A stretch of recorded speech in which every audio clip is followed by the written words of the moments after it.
In the Perspectrum podcast, we discuss controversial topics. Outside of this context, Michael and I are both working professionals. While doing this show, we are not acting as agents or representatives of our respective institutions, and none of the views that we express reflect the outlooks of our employers. So don't come to my office and throw toilet paper at me. And I don't have an office, but don't come to my cube.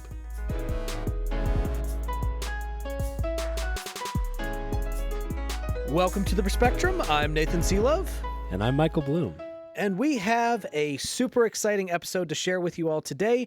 Today we are going to be talking about some of Harris's bold new election strategies, many of which are really not working out, but some of which I thought weren't working out, and then some things kind of shifted direction a little bit. So we'll see. We'll talk about it. We'll discuss. We'll see if we like it.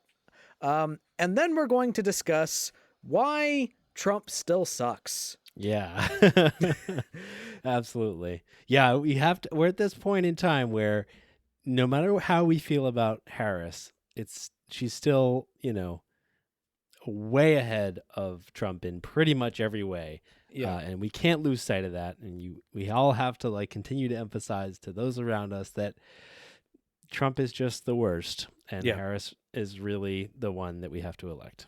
Yeah. So basically, first segment is going to focus on being kind of critical of Harris. The second segment is going to focus more on making an argument for why, but we still kind of need to suck it up and vote I mean, for her. Even the main thing about the critique of Harris, we don't know what she's gonna do policy wise yet exactly. She has some proposals out there, but she's not in office. We're not 100% sure. She hasn't had that much time being vetted, and explaining her policy positions. So really, this critique is in her favor. We're critiquing her because we want her to be more successful at getting elected. Yeah, exactly. And as it stands, there are some strategies that she's doing that, to use one of my favorite movie lines, that's a bold strategy, Cotton. Yeah. So let's start out by talking about how she is touting the endorsement of literally the most evil man in modern American history. So actually, if it's okay, then before we get there, I just want to point out how far we've fallen.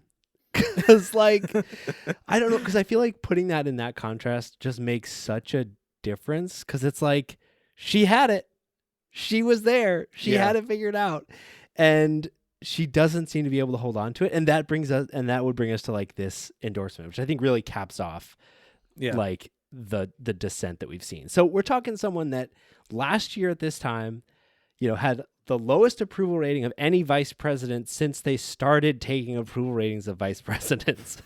And then after Biden endorsed her, she was off to the fucking races. Endorsements, delegates, party leaders, donors, setting volunteer records. She got 50,000 volunteers in 2 days, setting records for raising money, right? All of us were excited. We saw a candidate with enthusiasm, energy, youth, good policy chops, some experience. Not being Biden. Yeah. Her plans actually, her policies from price gouging to Gaza actually showed potential for upside and promise. And then we saw her pick Tim Walz, a popular favorite. Everybody's dad, so much excitement, and label the Republican Party weird, right? Getting belittling all of their craziness while arguing that it's still harmful and dangerous and you shouldn't want it. This amazing encapsulation of everything that we think is so frustrating and awful about the Republican Party without overblowing it in a way that turns moderate people away and makes them not believe you, right? And then we have Tim Walz, we have her, a great popular candidate. After the first debate, she kicks fucking ass. She makes Trump look small and small-minded, and she looks well-informed and in control and ready and progressive in exactly the right way. And all of this momentum is about authenticity, about riding this organic wave of excitement. Literally, her initial campaign chants Like, we're not going back. We're all like organic. They came out Yeah. of just like something that she said that really resonated. And then she captured and echoed it back at people, right? It's like that authenticity. It's actually listening to folks. A candidate that people actually care to run fucking for. And then since then, she's just been moving to the right, like not distinguishing herself from Biden in any way, like literally on The View. Yeah. She said that there was nothing that she would do different from the Biden administration. So somehow we had this magic moment where someone who is the VP of the current administration was a change candidate. Yeah. And she's been and then she's been running away from that, the most successful persona that consistently leads to wins. I'm like astounded. Yeah. It is astounding. The fact that we have gone from basically a conversation about 6 swing states to basically going back to the whole, well, I guess let's just hope for, Wisconsin, Michigan, and Pennsylvania to hold on, is nothing short of political malpractice. Now, all of that being said, there are some things in just the past day, like just today, that have altered a little bit that we will get to a little bit later, which might actually end up making a difference and might even adjust my own prediction for what the Electoral College will turn out to be. Because, by the way, when we talked about the whole, Trump sucks segment, part of that argument is also part of that section is always also going to be Michael and I going ahead and making predictions for how the swing states are going to fall. So it is so frustrating that, so for one thing, she's been starting to back down from the weird rhetoric. Yeah. Which I was hearing some commentators talking about how that was some advisor that was telling them to do that, but I wasn't able to find any articles about that, so I don't know if that's necessarily true. But you can notice, like, if you watch the way that she and Walz have been campaigning, they haven't been bringing that up. They haven't been using the whole "we're not going back" phrase as much. Shying away from that a little bit, which, what the fuck? That was an organic phrase that cropped up during a rally, and it became your camp. Like, there is a Harris yard sign down the road from my house that says "we're not going back" on it. Yeah, like that shit was so marketable. It encapsulated so much. Why are you shying away from it? Also, look, when you were kind of focusing, like on the issue of Gaza, when you were focusing on, hey, we are working for a ceasefire and that is really important, people were like, okay, maybe you'll be a little bit different on Gaza. But then you're asked a point blank question of, would you ever support some type of arms embargo to Israel? And you said point blank, no, you'll never commit to anything like that. As soon as the uncommitted movement heard that, like, they issued basically a non-endorsement of Harris. Now, they're not endorsing Biden, but they issued a non-endorsement of Harris. Yeah. And the problem is, in the state of Michigan, 3% of the population is Arab American voters. All right? And you won Michigan by a few thousand votes, or rather, Biden won Michigan by a few thousand votes. You need to keep those voters on your side. And the idea that you would throw that away,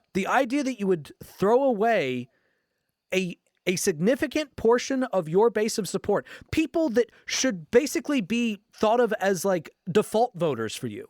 Yeah. I mean, you're running against a guy that literally called for a ban on Muslims coming into the country.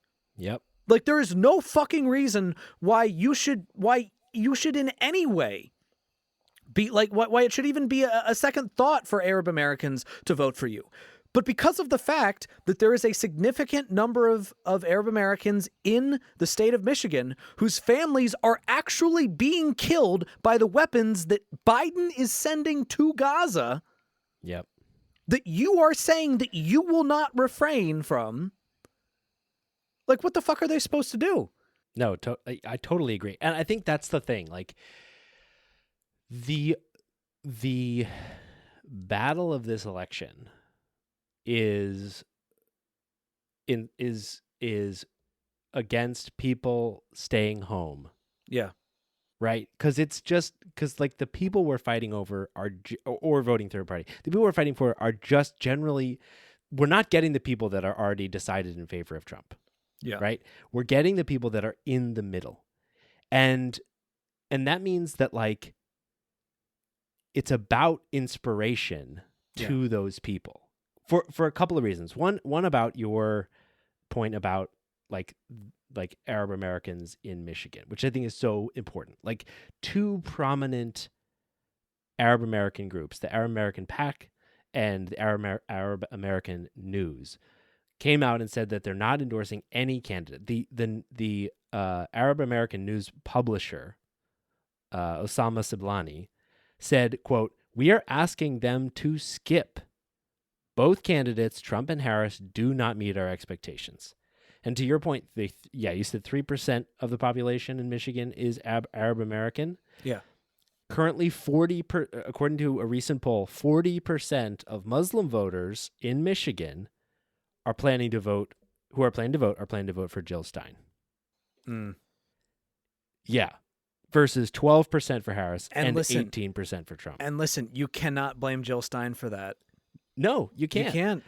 because to I think the thing that Stein says, but I disagree with Stein about so much stuff, but like the important takeaway is that she's right about the fact that it is about the other candidates inspiring endorsement of them. It is not about like assuming that you have the vote or not. And so I think that's goes to the other problem with, I think, a big shift in her strategy away from a positive message about the future and about inspiration and all that stuff, and just falling back on the laurels of the same old tired message about how bad Trump is.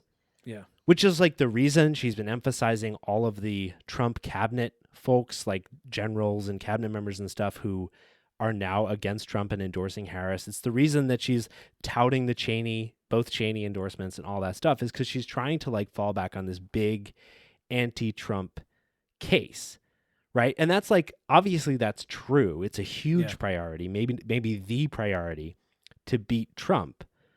But the problem is, what? That's what Hillary Clinton did. Exactly. And that's what Biden did. And honestly, that's what we're exhausted about. And importantly, that's what the middle doesn't care about. You know what I mean? Yeah. Like if they cared, they wouldn't be in the middle. Yeah. All the people that are already bought in by that message are showing up for you to vote already. Yeah. You're not getting anyone new. So it's not going to capture those people, and no amount of continuing to beat that same drum. They've been beating the drum for 8 fucking years.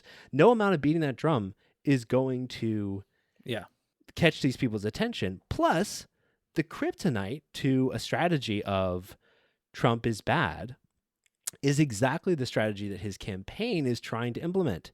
Keep him out of the spotlight. Yeah. Prevent the Democrats and the Harris campaign from having extra fuel for that fire. And they've been doing that somewhat successfully.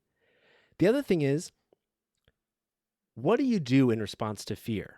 Like if a Democrat or some, in general, if something is causing you fear, like fear of another Trump administration, or fear that your rights are going to be taken away, or fear that we're never going to have another Democratic election, you're going to retreat. Right? We're not heroes. We don't stand up and fight in the face of fear. Like, especially if you're in the middle, you're going to retreat. You're going to try to escape. And the way you escape from that is being like, ugh, that's overblown. They're over-exaggerating. We survived one Trump administration. We can survive another one. I don't really think it's that bad. And so this is just a strategy tailor-made not to inspire anyone off their couch. And it's just like playing that same thing that is the reason why there was so little momentum, or one of the reasons why there's so little momentum in a lot of these administrations. Yeah. Yeah. And so like it's really frustrating that like Harris seems like she is just abandoning everything that made her campaign really exciting in like the first month, you know? And the disappointing thing is that she does actually have a good amount of substance. Like Yes. the thing is, there is this, there has been this prolonged uh, media portrayal of her Yeah. campaign as basically being, oh, nobody knows what she's going to do. She doesn't have a plan. She hasn't given any specifics about her plan. Like that's what we know about her, is that she doesn't have a plan. She doesn't know what her plan is. It's like, motherfucker, she has a plan. She released an economic plan. We talked about it on the last episode. Yeah, All right. totally. The fact that now one thing I will say is part of that is a failure on the part of the media, but also part of that is a failure on the part of Harris to not nail that home. And you know, to be, and I think that part of it is the fact that she and Walz haven't done enough media tours. Like this last week, they've been doing more media tours, which I think is better. At least when they're talking about policy, but the fact that that is what is being associated with Harris as being someone who doesn't have a plan when she actually does have one underlined, Totally. and not what is being associated with Trump, where he literally his infamous word, like, let's not forget those infamous words at the debate. I have the concept of a plan. Like the fucking, like, the only economic plan that he has laid out, which, you know, to say that he's laid it out is giving him too much credit, because he hasn't really given much of a detailed plan about he's it named in general. 3 numbers, one continent and one country. Yeah. And that's his whole plan. But like that's the across the board tariffs. And like we'll talk about that, I'm sure, in the second segment, but like he doesn't have a plan. Harris does have a plan. The fact that that is not something that is being associated with her campaign means that that's something that she needs to work on. Yeah. People know that Trump is fucking terrible. They know that he is against democracy. The reason why the weird message was working so well is because it wasn't hyperbolic. All right? Yes, exactly. What you need to do is you need to focus on those policy priorities. Otherwise, you are fucked. All right? And if you are fucked, we are all fucked. Yeah, totally. The thing about the whole weird thing is it has to be paired with something positive. You can't just be like, oh, get off the couch, go vote against those guys because they're weird. It's got to be paired with, those guys are weird and we're exciting. We're the people that are going to give you what you're looking for. Yeah. And those two things together are inspirational. They're, you know, and yeah, the fact they moved away from kind of both of those things has really been a bummer. Yeah. And that brings us to the whole Dick Cheney thing, because this goes back to the whole strategy of, oh, well, I'm just going to run on making sure that people know how terrible Trump is. And to do that, I'm going to say that this guy is so bad that look at this other guy who is also bad who thinks he's bad. Yeah. Which, it's a stupid fucking strategy. Here's the thing. The whole thing about, oh, I want a Republican in my cabinet. You are not going to get Republican voters. It's just not going to happen. You're not going to get Republican voters. You need to inspire the people that are part of your base. All right? You need to inspire people based on policy. And the thing is, when you say, I'm going to have a Republican in my cabinet, and then you do an event with Liz fucking Cheney, a neocon war hawk that has never met a war crime that she hasn't loved, people like me, people in your base, they hear that and they're like, fuck. All right? When you say, and I quote, to you know, at the rally for Liz Cheney, I want to thank your father, Vice President Dick Cheney, for his support and what he has done to serve our country. What he has done to serve our country. He lied us in to the biggest foreign policy disaster of the current century, which killed hundreds of thousands of civilians, thousands of American soldiers. He did torture. He basically he shit on the Constitution with regard to due process in Guantanamo Bay. I mean, he is a lying war criminal who deserves to be in prison for the shit that he did. And you're thanking him for his service? Are you fucking kidding me? Do you realize, and this also goes back to the whole, you need the Arab American support. All right? You need the Arab American support. Now, when you are already struggling with Arab American support because of all these fucking war crimes that are being committed in Gaza that the Biden administration is allowing to happen and is basically propping up, is aiding and abetting, you know what you probably shouldn't do? Praise another war criminal that did shit and wreaked havoc in the fucking Middle East. Yep. Jesus Christ, are you an idiot? Who the hell is advising you? Yeah. Seriously. Why? I just don't get it. I don't get why you run to the right. Who in these states, especially with Dick Cheney, who's the Cheney swing voter? You know? Yeah, exactly. Who is that motherfucker bringing along? Who is the swing voter who's sitting in Pennsylvania is like, well, I'm not sure who I'm going to vote for, but damn, you know that guy who was vice president, between the years of 2000 and 2008, I'm going to wait to see who he supports, and whoever he supports, that's who I'm going to vote for. Like, who is that voter? Show me that voter. I want to meet that voter because I'm sure that we'll have a very weird conversation. But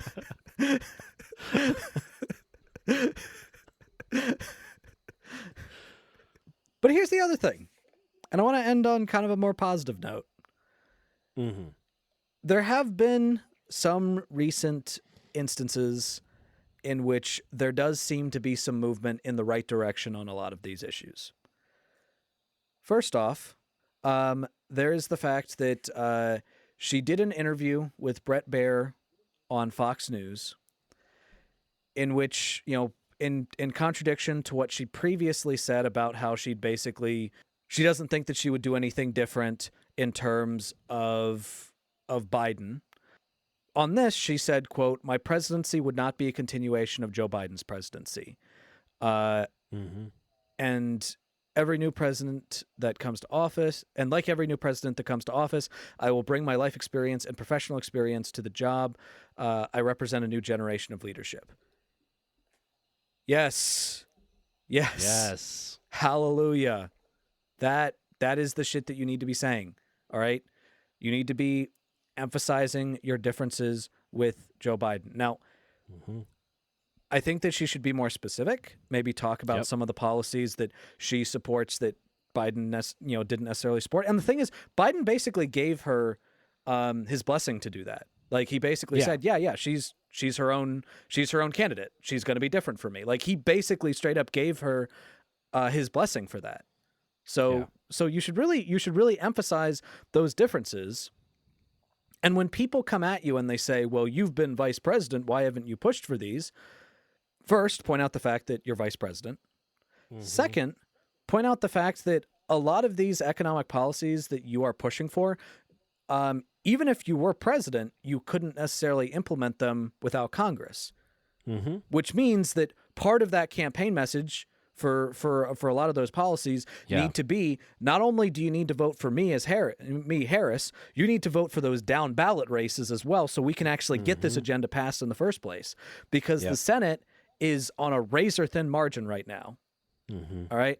And ironically, or not ironically, but interestingly enough, based on polling data, it might come down to Montana, Texas, and Nebraska.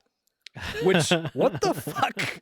Nebraska. That's like, there's actually an independent who is being propped up by the Democrats, who I don't know how progressive or liberal he actually is, but he's within like 2 points right now of the Republican in Nebraska. So be watching Nebraska on election night. But anyways, my point is, that is hopefully a course correction, because Mhm. she did receive a lot of criticism when she said, I basically wouldn't be any different from Biden, or I don't see anything that I would have done differently than Biden. She got a lot of criticism for that. And hopefully she knows that that is not the right message. So hopefully she goes a little bit farther in terms of distancing herself. Also, to my complete and utter shock, and this is an article. This was broken by CNN in an article just today. Apparently, there was a letter sent from the Biden administration, specifically written by U.S. Secretary of State Anthony Blinken and Secretary of Defense Lloyd Austin, that was addressed to Israel, both the Minister of Defense and the Minister of Strategic Affairs in Israel, basically saying that unless they start prioritizing humanitarian aid in Gaza and approach the war in a humanitarian way, that our continued support of their efforts would actually violate United States law, and they have 30 days to change that course, or we might have to stop sending them weapons. Wow, I can't believe a law actually changed that all of a sudden made it a violation of U.S. law. That's such a surprise. Yeah. Yeah. The same fucking law that I'm pretty sure that you and I have talked on the pod about how there are actually laws in place that exist that prevent us from basically arming homicidal regimes to blow up civilians. Those laws have existed, and there have actually been instances in which various organizations have tried to file suit against the U.S. government for violating that law. Well, hey, don't punish the dog that comes home. That is definitely that letter is. Here's step in the right direction. Here's the thing. This is one of the things that we have said on the pod, which is, ideally there should be an immediate threat of an arms embargo. But honestly, even the theoretical threat of an arms embargo can actually get them to change what they're doing. And in fact, one day after the letter was sent, an Israel agency that manages policy for the Palestinian territories tweeted out a picture showing that 30 trucks with humanitarian aid were being allowed into Gaza.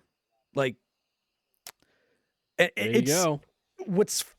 It's frustrating because, like, we have been screaming from the rooftops that the United States has fucking leverage and they need to fucking use it. Yeah. And now they use their leverage, and look, humanitarian aid actually goes in. Literally thousands of lives could have been saved. Literally one day later, they allow more aid in. Like, yeah. Sometimes it's fucking annoying to be right about things all the time. But yeah, like, it is a step, and something like that could actually bring back some of those uncommitted voters. Now, for some of them, it's already going to be too little too late. There's like over 40,000 people that are dead in Gaza, and some people are just never going to forgive that, never going to forget that. And you know what? I don't blame them. But you might be able to bring some of those voters back if this is the policy that you continue to pursue. Use that leverage. All right. Now, I know that this is Biden's decision. It's not necessarily Harris's decision, but she should use it. I mean, every unpopular and bad decision of the Biden administration is getting laid at her feet anyway. Yeah. She should take credit for the good ones. Exactly. And now it's time for a more lighthearted segment, Tips for Good. So Nathan, why do we do Tips for Good every week? Well, Michael, I'm so glad you asked, because we do Tips for Good every week because your faith was strong, but you needed proof. You saw her bathing on the roof. Whoa. Her beauty in the moonlight overthrew you. Dude, that's pretty voyeuristic. Yes. The fuck, man? She's just out there on her private roof trying to have a nice bath. Well, do we know like if it's a normal person? Well, is it a private roof? I mean, it never specifies. Like, and also, is she? Your faith was strong. You needed proof. You saw her bathing on her private roof. Yeah, I think that's It it. doesn't. Oh, it doesn't say private. Private roof. It's in the song. He doesn't say private. He just says roof. No. Yeah, Okay, maybe it is. Are you suggesting that sometimes when we make biblical allusions that it turns out that some events from those stories were carried out by people that are kind of creeps? I mean, I wouldn't go that far. I mean, come on. Who hasn't on their 175th birthday convinced their 110-year-old wife that you should have sex with the maid so you can have a baby boy? Let he who is without sin cast the first stone, you know what I'm saying? Although I do have to say, having a baby makes the world a better place, to be fair. Yeah, you up on your high horse.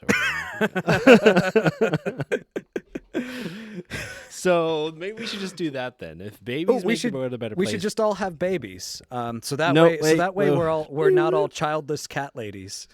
Rewind. We should just make the world a better place. You don't have to have babies to do that. Oh, you're right. Yeah, because it's ridiculous to assume that a person's value is tied to whether or not they reproduce, because that would no one should ever do that. Fucking insane. That would be fucking insane, nuts. and no one should ever have kids unless they really want to, because it's better for them and it's also better for the kid. Yes. Yeah, absolutely. Oh my gosh. Of course. So Nathan, if it's not having kids, what's our tip for good this week? Our tip for good this week is stick a needle in your arm. Specific kinds of needles administered by healthcare professionals. Yes, it is that time of year again when we tell you to get vaccinated. If you've been waiting around, stop waiting. Go do it. Get a flu shot. Get a COVID booster if you haven't recently. I got a COVID booster shot a couple months ago. I was overdue, partially because I had COVID a couple months before that. So it was, Anyway, I got a COVID shot. I was a little nervous because I was like, hey, when I've gotten some vaccinations for COVID in the past, it's made me feel like crap for a couple days. This shot did not do that at all. I was so pleasantly surprised. There were no side effects for me when I got vaccinated last. It was awesome. So just go do it. Stick a needle in your arm. I mean, it did do that for me. It did make me feel like shit. But, I have had COVID and I have had the vaccine. And you know what I prefer? The vaccine. Yeah. Oh, yeah. And that's tips for good.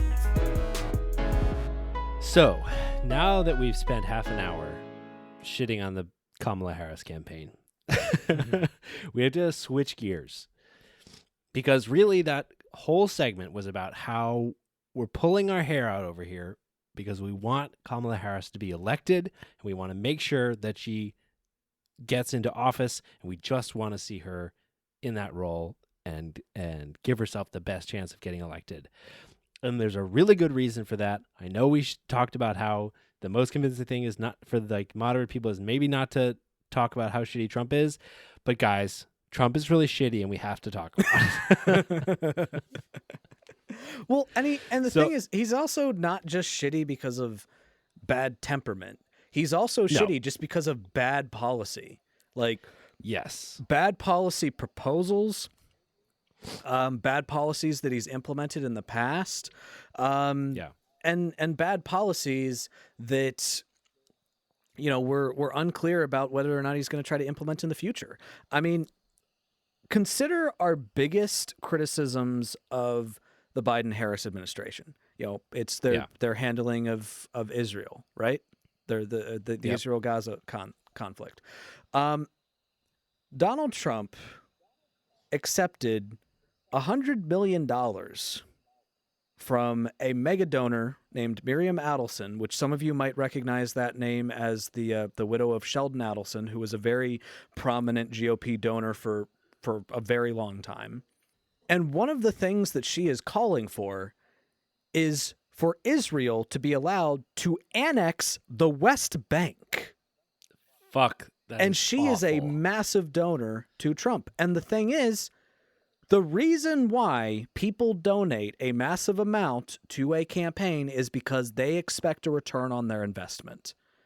Yeah. So if you and the thing is, donations to him in the past did actually influence his Israel policy, made him do, arguably the money that he got from the Adelsons influenced him implementing the Abraham Accords, which is actually one of the things that Hamas cited in order to basically it was one of the things that Hamas cited in their attack on October 7th. So arguably his policy helped lead to that terrorist attack. We have seen that people get a return on investment when they donate a massive amount of money to Donald Trump. Yeah. And look, Plus, he's said basically that like he's like advocated for bombing Gaza. Like Yeah. he hasn't like I don't think he's actually come out and said that he's not in favor of a 2-state solution at all. But like he definitely seems to be at the very least very racist against Palestinians. Yeah. And the thing is, look, international issues in general, again, I would say Biden-Harris's weak point. Trump straight up saying that he would bomb Iran. And also, even if he wasn't doing that, if the West Bank gets annexed, if he allows that shit to happen, that's World War III. Like, that's game, set, match, World War III. Yeah. Like, we're going to the races at that point. So look, if in order to prevent World War III from happening, Trump cannot get elected. Now, I'm not saying that it won't happen under a Harris administration because, they haven't been great on the issue of Iran, on the issue of Gaza, on the issue of Israel. There are definitely concerns. However, it is also important to point out that under the Biden administration, there has been more of an anti-war push than previous administrations, with, of course, the exception of what's going on in Gaza. He pulled out of Afghanistan, and he drastically reduced the drone program, which was exacerbated under Donald Trump. Yeah. And they're actually the Harris administration will definitely be, and the Biden administration was actually in favor of large peacekeeping global organizations like NATO, which Trump has repeatedly threatened to pull out of, or punish member nations of, or some combination of the two. They're also the Biden-Harris administration is also way better on Ukraine. Yeah. I don't know, like continuing to support Ukraine, and Trump ominously claimed that the war in Ukraine would be over on day one, but refused to say how he might accomplish that or whether that accomplishing that would involve Putin controlling Ukraine in the end. Yeah. Which, to Nathan's point, would also likely lead to World War III because there's no reason to expect that Russia would just stop at the Ukrainian border once they have gotten that prize. Yeah. And look, you need to be reminded of the fact that Trump was actually basically asked point blank in the debate, hey, who are you cheering for? Russia or Ukraine? And he refused to answer the question. Yep. Like, that should be a simple easiest question of the easiest debate. question of the debate. Like, who do you like? Who you cheering for? Who do you hope wins? Jesus Christ! Like, that's, I mean, so internationally, as bad as Biden and Harris are, Trump is way worse. On immigration, For sure. as Oh my bad gosh. as Biden and Harris are, and they are bad, Trump is way worse. Way worse. Like, so much worse, guys. Because, like, he keeps talking about the border, right? Which is, like, a divisive issue. It's a sore spot right now. It's, like, a good political issue for him. Even though it's, like, while there are a lot of encounters, it's a bit of a red herring. We've been all through all that stuff before and all that stuff. But even beyond the border, his actual like policies and plans and the plans of the people in his administration are so much worse. Like vowing to rescind programs that shield undocumented immigrants from deportation, including children of undocumented immigrants. So literally like tearing families apart, including potentially families that have been here for years and have been established. Also, revoking legally protected status from potentially hundreds of thousands of immigrants that are currently designated under the federal temporary protected status program. He's also suggested that he might end birthright citizenship, which is unconstitutional. Which is unconstitutional. Like, and the thing is, like, that's not even a fringe fucking policy on his side of the aisle. Like, I saw on Facebook this guy who's pretty conservative from my conservative days post an article from, like, there was like a think piece about Trump's policies and what he should do, and literally it started with unwinding and ending birthright citizenship, because the whole thing is that, like, Americans are in favor of legal immigration. They want a pathway to citizenship that is organized, clean, and fast. That is what Americans actually want out of their immigration system. What the Trump campaign is pushing for is not an end to border crossings alone. It's not an end to illegal immigration. It is curtailing legal immigration. Yeah. It is like, yeah. So it is just anti-immigrant. Yeah. Right. It's why they're perfectly happy to scapegoat legally protected migrants in Ohio. Yeah. Right. It's why their rhetoric is overtly racist, talking about like bringing in problematic genes and like imposing ideological screenings on immigrants.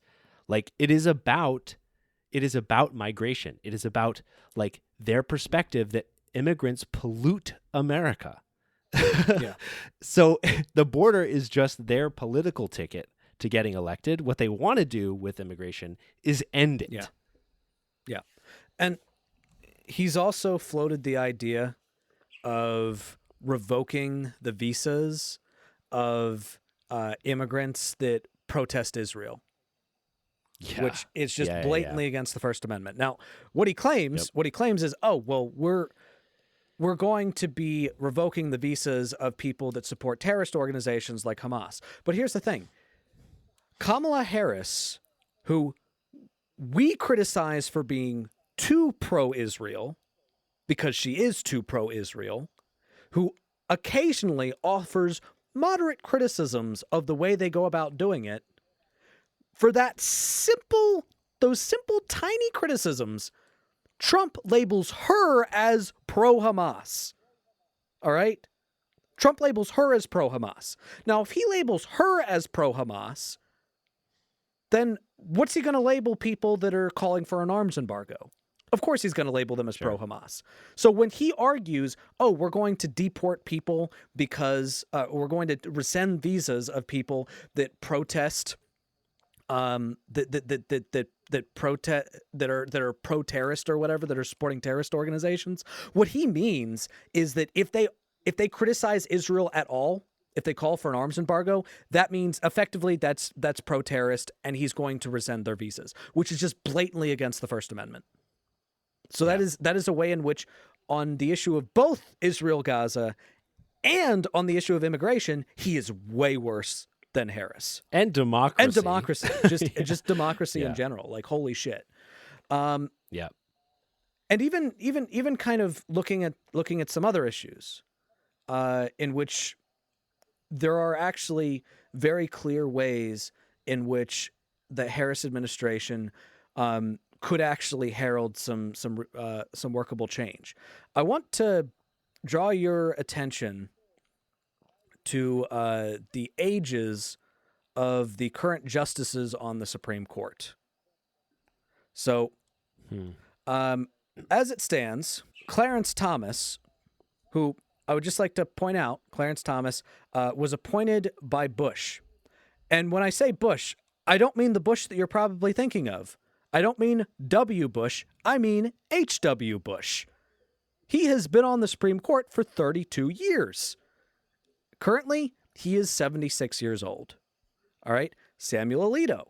He is currently 74 years old.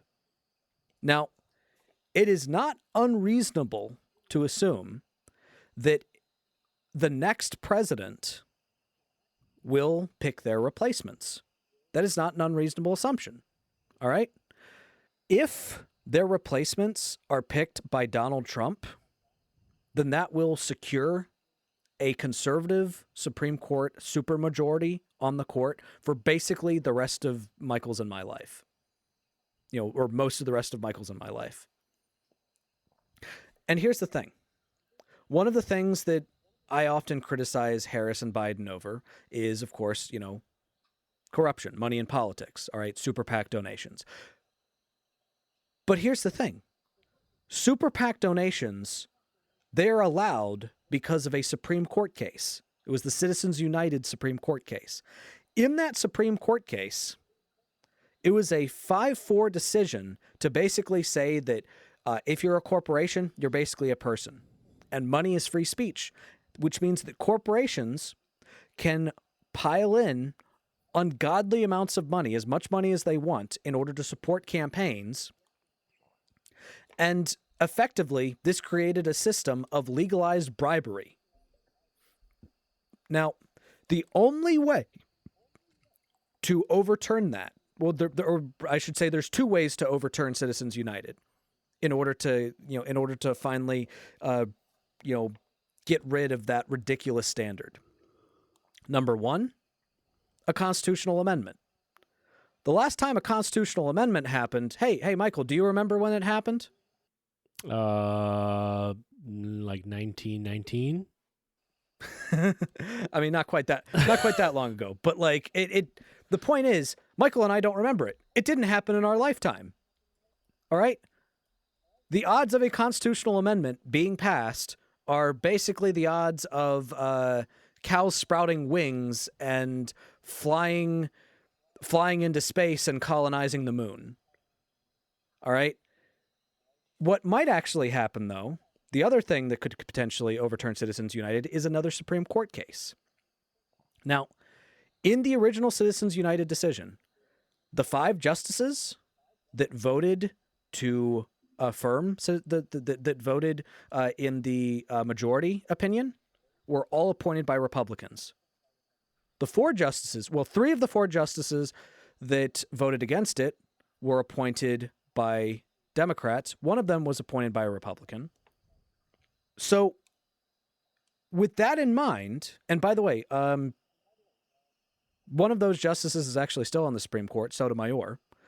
With that in mind, the only way that there can possibly be an overturning of Citizens United is if there is a rebalance of the Supreme Court. The only way that happens is if Harris wins. If Harris picks the next 2 justices, it is actually possible that we can overturn Citizens United, which means that the biggest criticisms that people rightfully have of Harris, namely, that she accepts money and she accepts super PAC donations, like, that will no longer be applicable because we will have gotten to the point where we've finally gotten rid of super PACs.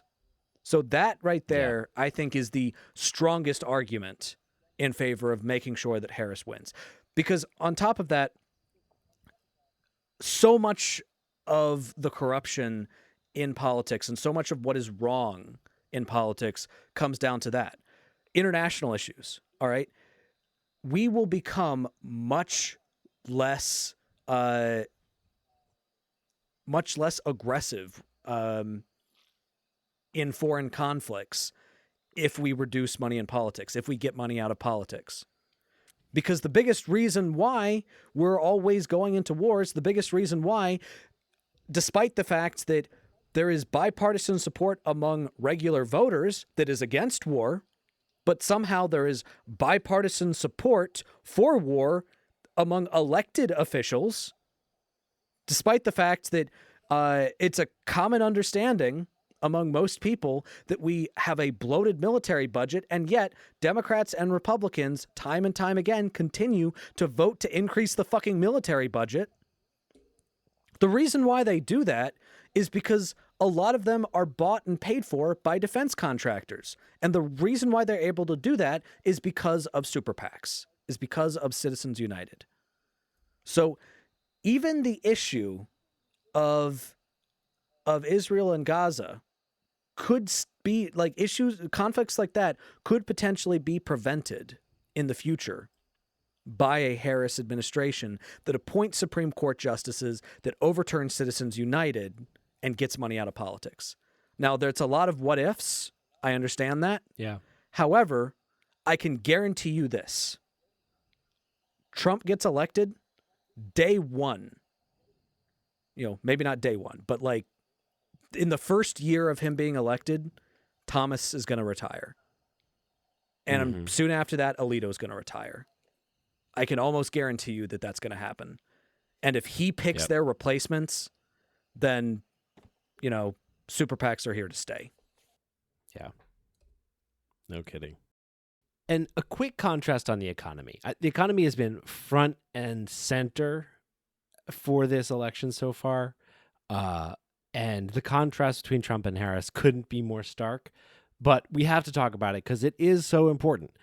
So Trump, as Nathan alluded to earlier, basically has no economic plans. He's got a couple. One, he's claimed that he's going to blow up energy production, reduce regulation and make it possible for us to produce way more energy from fossil fuels.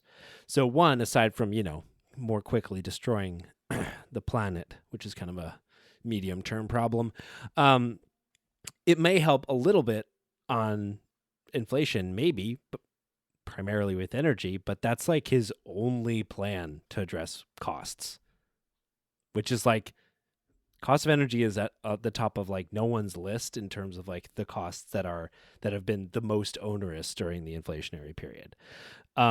He's also not happy about high interest rates and is talked about trying to pressure the Fed and make it less independent into lowering interest rates, which would drive an increase in inflation if it's done too quickly and not at the right time. Also, the mass deportations that he's been talking about with regard to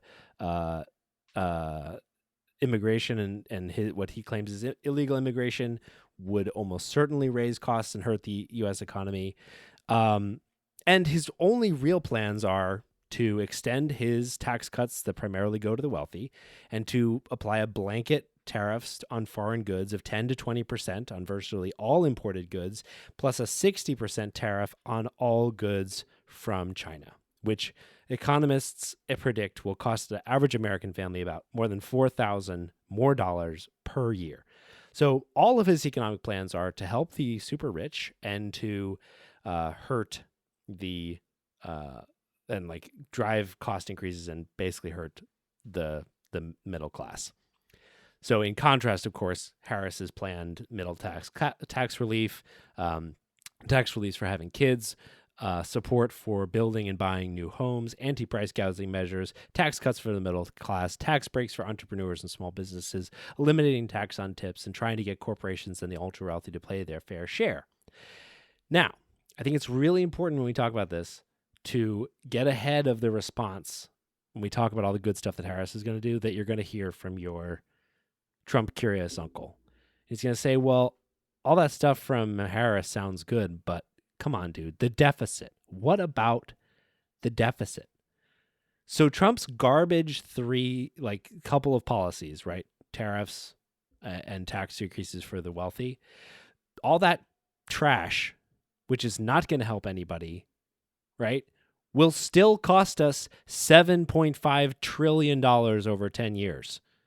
And the Harris policies, which will help, everyone in the middle class, will cost us $3.5 trillion over 10 years. So his plan will cost literally twice as much and help almost nobody.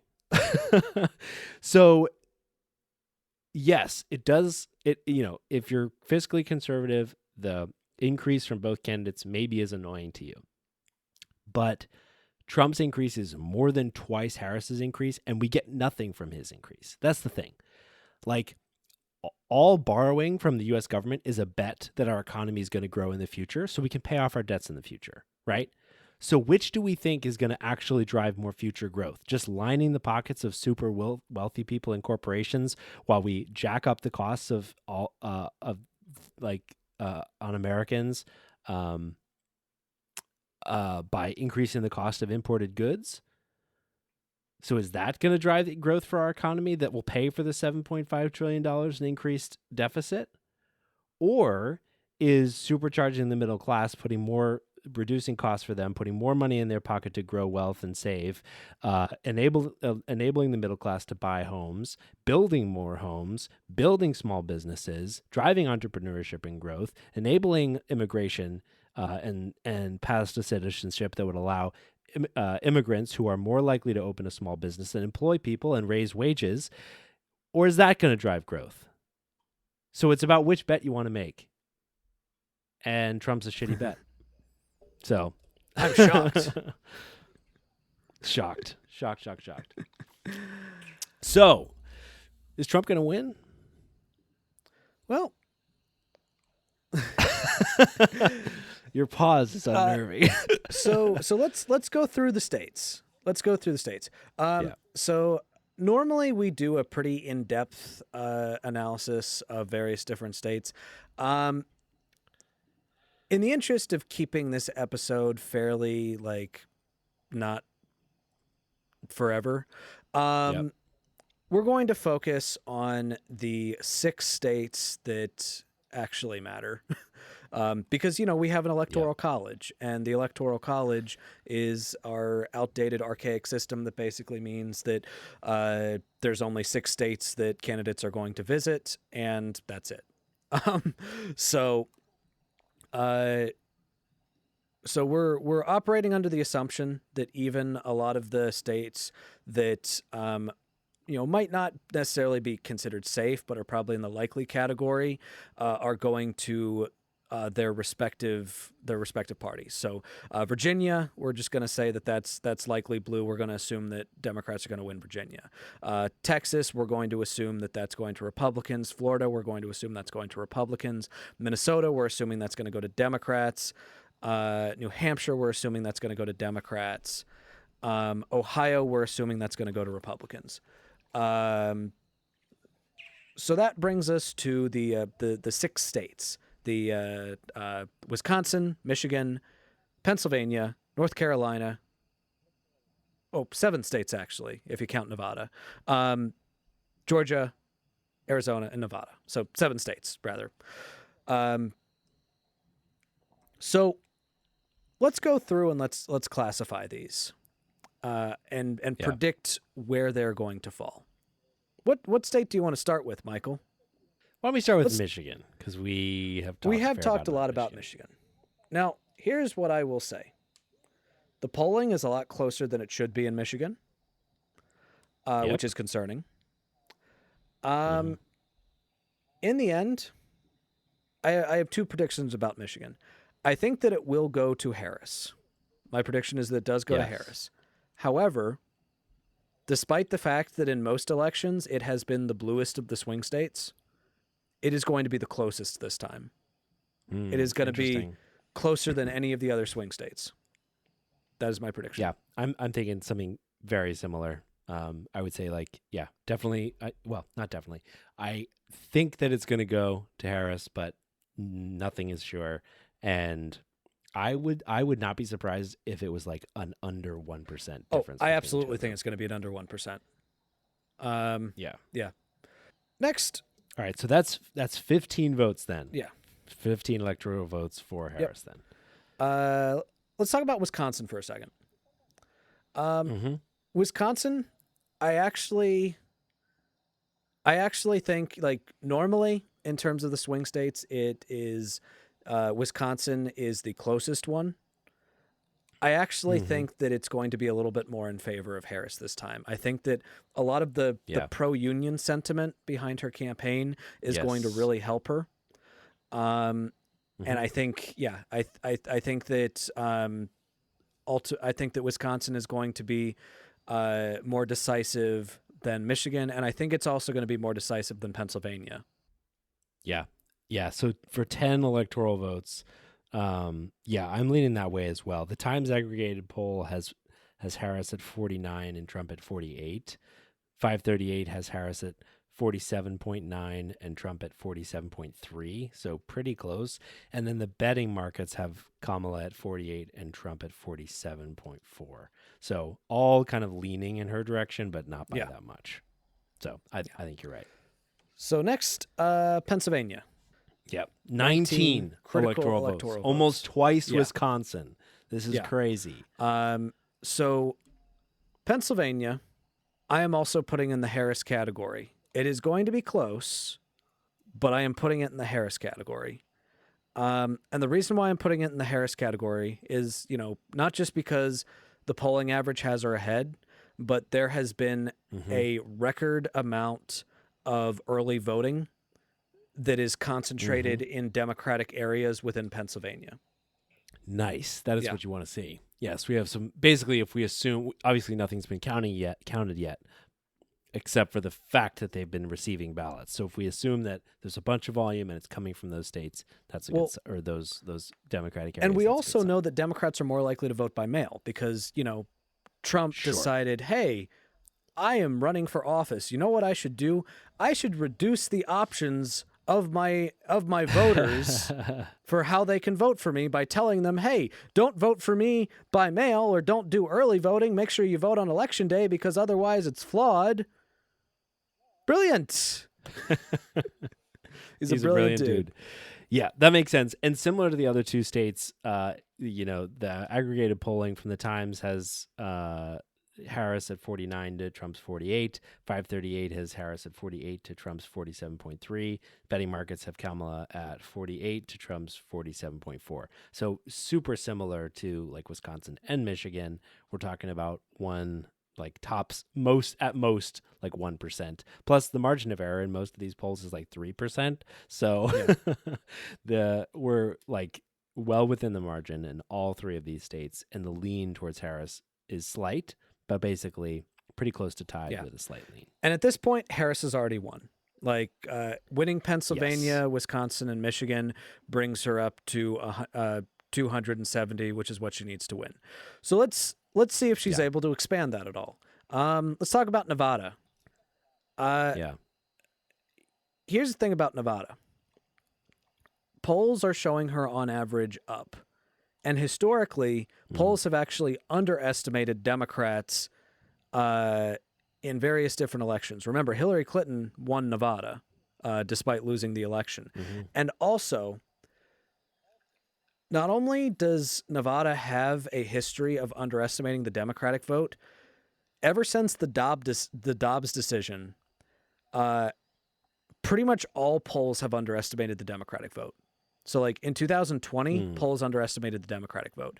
In every special election since, in almost every special election since, polls have underestimated the Democratic vote. So if she's already ahead in Nevada, and we're adding the fact that polls are tending to underestimate the Democratic vote, and polls in Nevada especially underestimate the Democratic vote, I think it's definitely going to go to her. Yeah, that's encouraging, especially given that she's garnered a lot of union sentiment, and like especially in like Las Vegas, the culinary union is really influential and powerful. It might help offset some of like the losses that have been called out on some of the polling with from like the Latino vote, which has been kind of a longer trend for Democrats in Nevada and continues in these polls. So fingers crossed that you're right about that. Let's talk about Arizona. So here's what Harris has going for her in Arizona.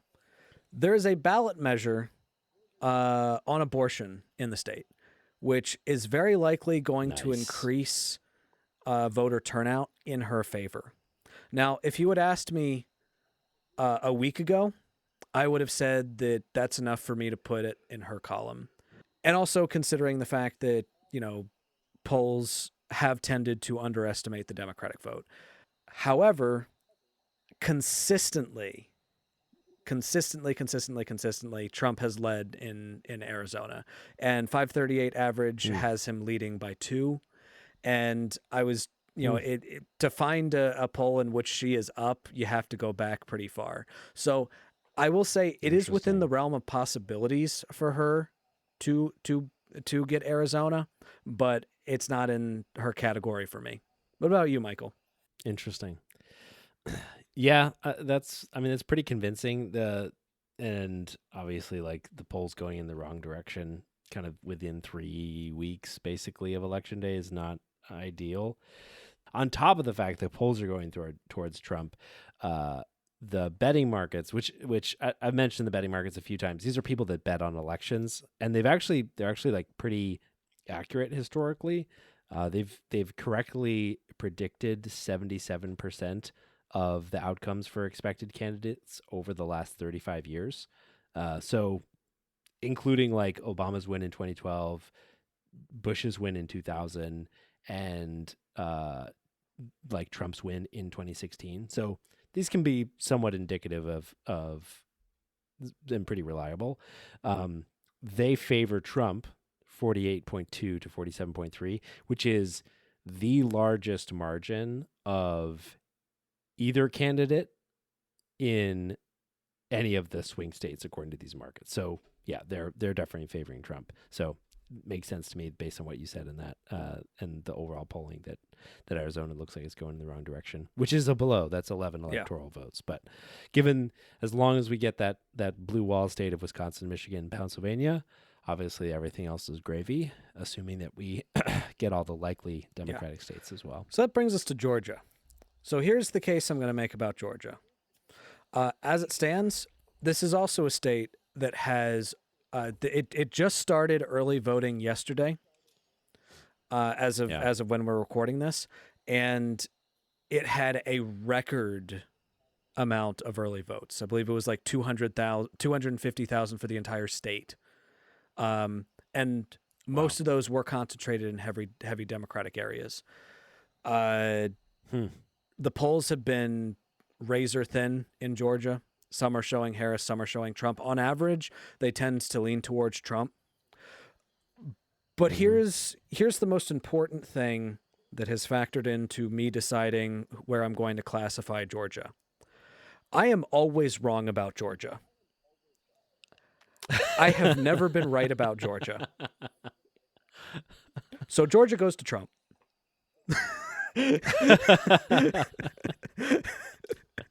That's so funny. Yeah. You've been right about Georgia in the past, so you're free. But I have always been wrong about Georgia, so Georgia goes to Trump.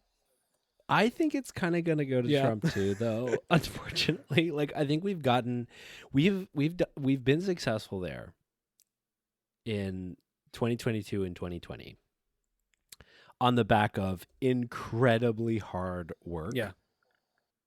Organizing people to go vote in this state, which has not been necessarily, from what I've seen, like the most mobilized group, the most mobilized work, the most mobilized state, really. So like that same level of effort, I have not seen out of Georgia so far. And we've also seen like Harris and Biden generally lose ground with like black voters generally, which is a absolutely critical demographic that has delivered Georgia in the last two elections. So to me, like, I think like the downside of getting the benefit of, you know, effort and sweat in a state like that is that you have to do it every time.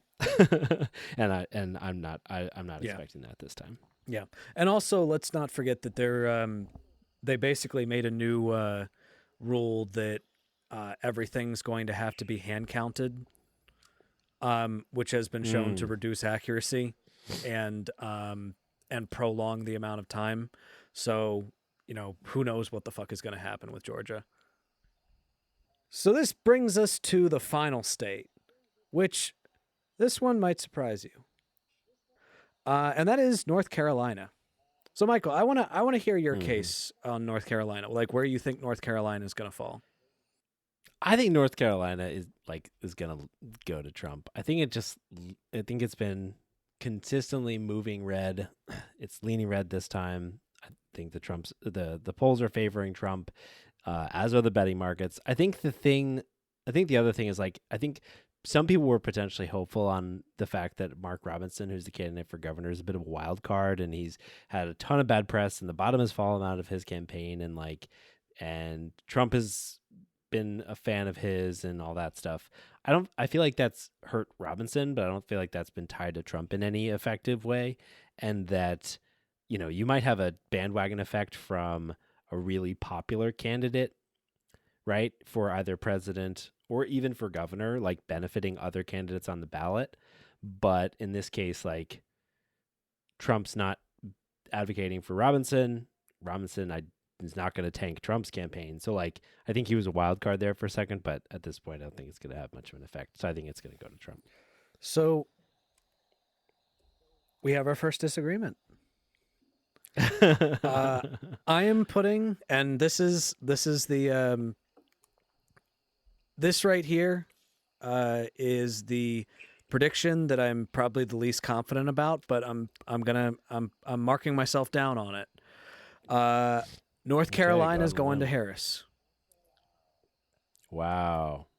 So North Carolina is going to Harris for 3 reasons. The first reason is that I do think that Mark Robinson is going to have an impact on it, because I think it's going to push more voter registration. And in fact, we actually saw a massive spike in voter registration when Harris first announced, specifically among demographics that are typically more democratically aligned. One particular group was, of course, Black women. Now, North Carolina has a high Black population, and when it comes to polling data, they usually focus on likely voters. And what part of what makes someone more likely to vote is if they voted before, which means that first-time voters, people that are voting for the first time, are often underrepresented by these pollsters. Interesting. So, with that in mind, looking at the fact that 538 shows them at close to even with Trump having a slight edge, I think that that's going to be a massive... I think that is going to end up being an underestimation, partially because of Robinson. Number 2, I think there is going to be that same underestimation because of the Dobbs decision. I think that that's going to push a lot of people, because there is a heavy amount of support for Harris in general among people that are passionate about that specific issue. And we saw a spike in registration among not just Black women, but women in general. And that is going to be a big voting bloc. Also young people. And that's going to be, I think, a major impact within North Carolina. And number 3, generally ever since early voting became more more widely accepted, we have seen a bigger trend in favor of Democrats in various different elections, which means that typically, if it's close, a lot of the time it does end up going slightly in favor of Democrats. So I think that early voting, I think that Robinson, and I think that polling underestimation because of Dobbs are going to be the 3 things that ultimately put North Carolina over to the Harris category. Interesting. Well, I can't wait to be wrong. So that puts my electoral vote at 292 for Harris and 246 for Trump. Jeez, in the modern age, that's a fucking landslide. That's great. Well, there we go, man. Not only this whole segment was about the fact that we have to fucking elect Kamala, and the fact that we will. So, Michael, that would make yours 276 for Harris and 262 for Trump. Not bad. Not bad. I mean, pretty bad. It's really close. It's a lot closer than it should be. But yeah, at this point, the official stance of the Perspectrum is that we do think that Harris is going to ultimately win. We will see what happens, though. Don't take it for granted, because it is still within the realm of possibility that Trump wins. We cannot be blindsided like we were in 2016. And now it's time for our favorite segment, Ass Hat of the Week. Good sync. Uh, all right, Nathan. So who is our asshat this week? I am so glad you asked. I am so pleased to announce this week's asshat, which I can't remember if he's ever been asshat before, but hopefully pretty soon he's not going to be relevant. It is Senator and Vice Presidential candidate J.D. Vance. Oh wow, he so deserves it. If he hasn't been an asshat before, that's really negligence on our part. He is such an asshat. Yep, Jaddy Vay, come on down. So what did Jaddy Vay do to be our asshat today? Well, look, I gotta say, part of why I wanted to talk about him as our asshat is just generally he is the fucking worst. Yeah. Like he is absolutely the worst. I mean, I actually have less respect for him than I have for any politician in Washington right now. Wow. Like, and that is there's some stiff competition. That is a low bar. That's literally saying that you respect Marjorie Taylor Greene. Yeah. Marjorie Taylor, Jewish Space Lasers Green, and Lauren B.J. Bobart more than J.D. Vance. And you know what? I do. I respect them more than I respect J.D. Vance. I respect Trump more. I respect Ted Cruz more than I respect J.D. Vance. I didn't even think about Ted Cruz and Lindsey Graham and Lindsey Graham. And Matt Gaetz, the whole cast of horrible characters. My God. Yeah, I respect them more. I respect them more than I respect J.D. Vance. So there's a lot of things, but the big thing that we're talking about this week is that he was on a media tour in which this last week, in which time and time again he was asked the specific question: did Donald Trump lose the 2020 election? And I think that's a reasonable question. If you are running to be in charge of a democracy, it's kind of important whether or not you believe in democracy. Yeah, I would say so. And time again, he refused to answer the question. And he found these really slimy ways of trying to get out of answering them that just fell so fucking flat. He kept being like, well, I will answer your question with another question. Why is it okay that there were so many people that thought that it was rigged? What? It wasn't. No one who was right thought it was rigged.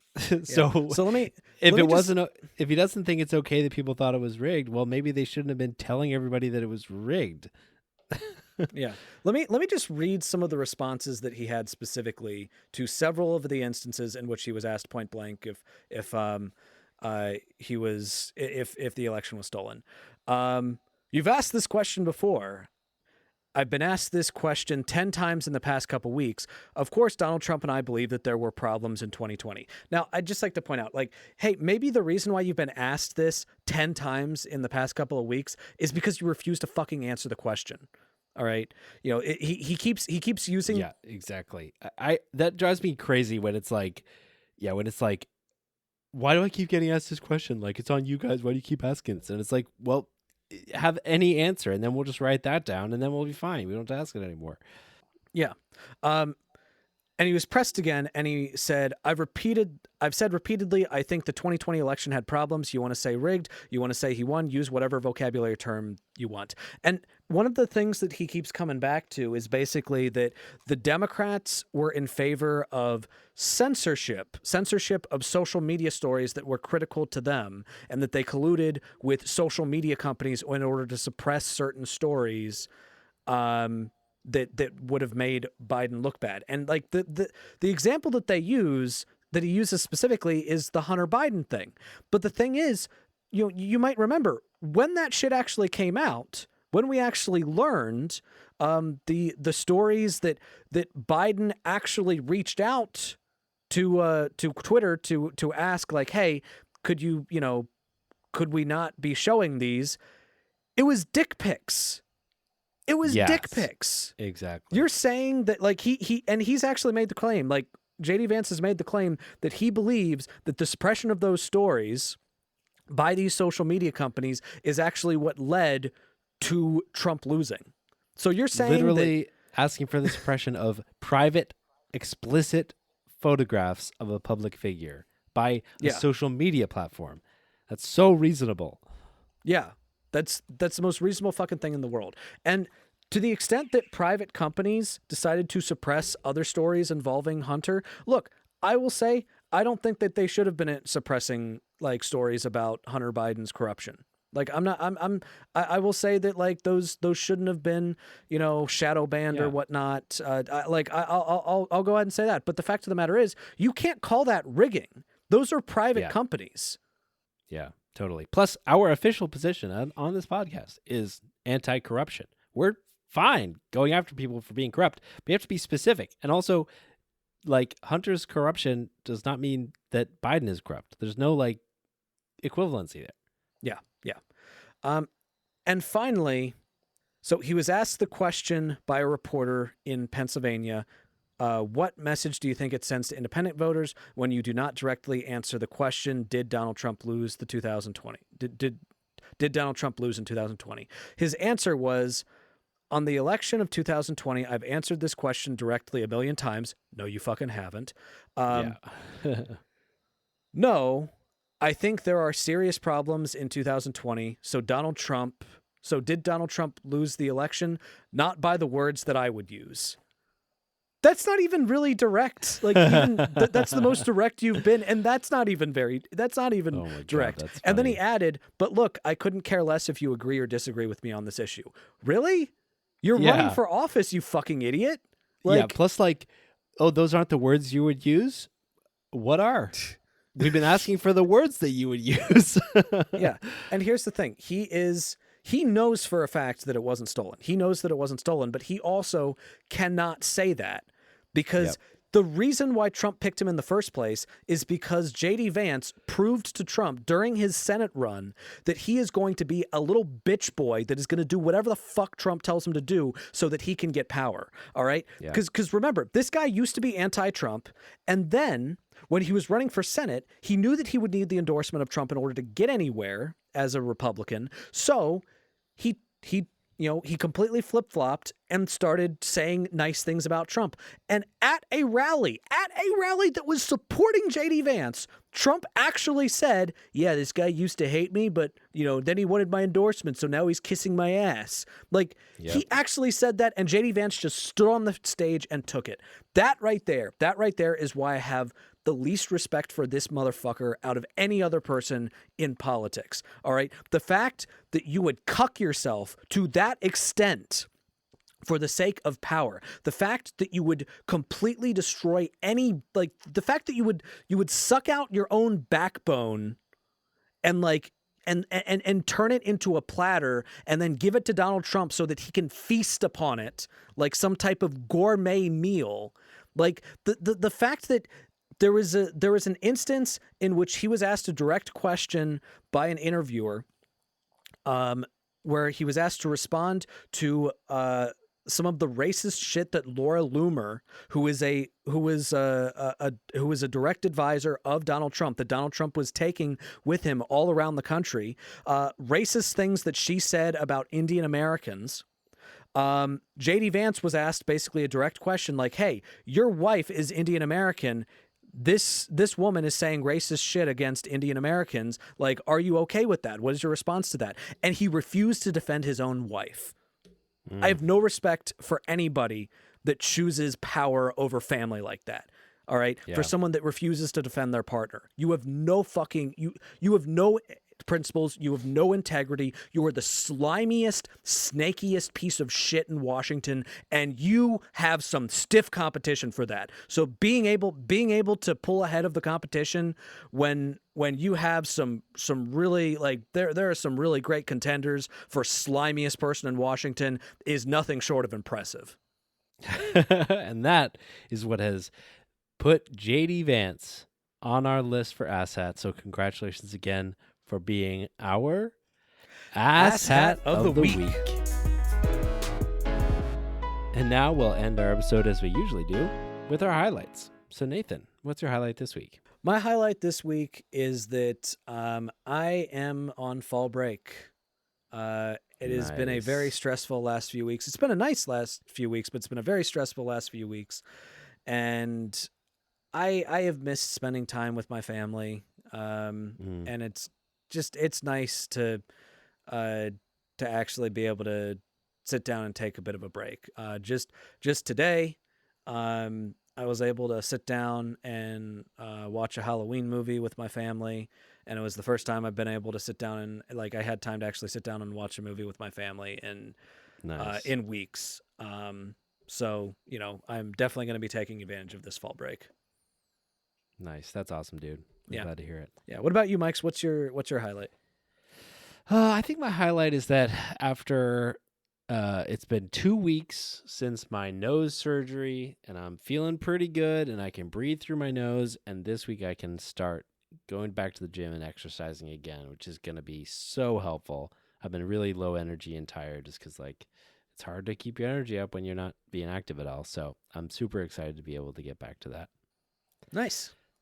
And now we'll thank the amazing people that make this show possible. So thank you to our patrons, Jerry DeViller, Taylor Bloom, Fade Out Scoop, Kyle Chaska, and Tobias Janssen. And thank you to Kayla for all they do to make this show possible as our editor. And thank you, dear listener, for listening to The Perspectrum. And you'll hear from us again next week.